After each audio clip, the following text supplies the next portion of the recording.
was a little girl, afraid of the big white world.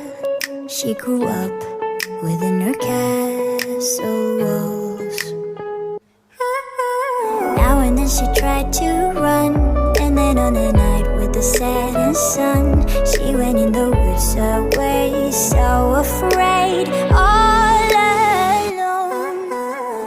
They warned her, don't go there, there's creatures who are hiding in the dark. Then something came creeping, it told her, don't you worry, just follow everywhere I go.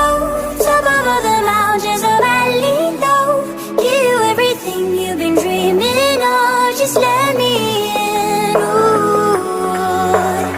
Everything you want to go, that'll be the magic story you've been told, and you'll be safe under my control, just let me in.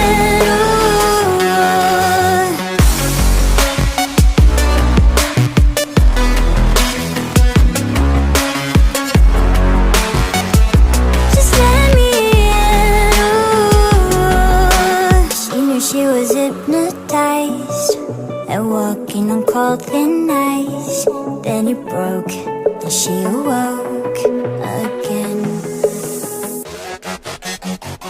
Then she ran faster and started screaming, is there someone out there? Please help me, come get me.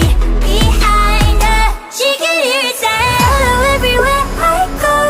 Top of all the mountains,